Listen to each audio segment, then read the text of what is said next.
Welcome back to Nasdaq Trade Talks. I'm Jill Malandrino, Global Markets Reporter at Nasdaq. We're coming to you live from Inside ETFs in Hollywood, Florida. And joining us for this segment, we have Noah Hamman. He's the CEO of AdvisorShares. We're going to take a look at volatile cannabis stocks and ETFs. It's great to have you back with us. As always, and 2019 was definitely a down year as well as a very volatile year for cannabis stocks. It was down 50% for the real pure play securities that are in that space for sure.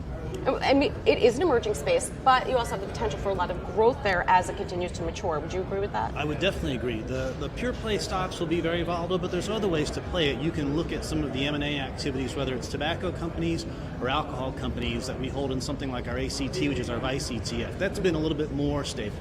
Yeah, and it was the only cannabis-focused ETF to provide positive returns in 2019. Is that because it's more diversified and not necessarily only pure play stocks within the ETF? Right, absolutely. So it won't have the big highs and the big lows, but it was up 19.75% last year, so lagging the market, but compared to down 50% in the other pure cannabis category, a big difference. Yeah. Well, what do you think some of the hurdles are that the issuers either need to get over, or just the investing landscape in general to accept cannabis as a real space and provide those investments? It's going to be the regulatory piece, right? So whether it's federal legalization, decriminalization, a good solution from a federal banking perspective, until those things are worked out, you'll see a lot of volatility in the space. But people are very bullish about states approving it, and U.S. being the biggest growth space for cannabis going forward. Right. It's really interesting.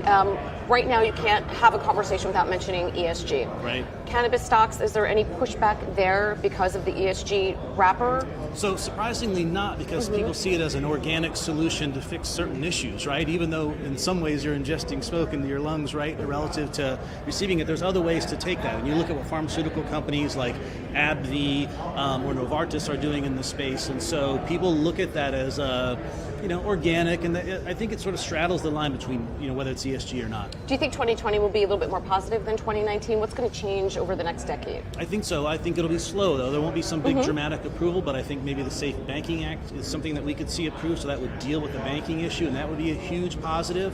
But I think you'll watch more states coming online before we'll see anything big from a federal perspective. Yeah, I mean, it seems like it's becoming almost mainstream right now. CBD is a big part of the conversation. Anything Absolutely. That's related to cannabis, really, not even just for people, but for pets and other sources of treatments also. And I think it's really interesting when you get into the pet space, which is, that's a huge industry. You start to see it popping up on the shelves everywhere. Everywhere. So when you talk about hemp and CBD, I mean, it's pets, it's medical, it's recreational, and it's clothing with hemp. So it's a lot of opportunities for growth in that space. And with hemp being federally legal now from an FDA perspective, you see that space growing like crazy. I have hemp lotion at home, so it's one of the consumers there. Great to see you as always, Noah. Thanks for dropping by. And thanks for joining us on Trade Talks. I'm Jill Malandrino, Global Markets Reporter at Nasdaq.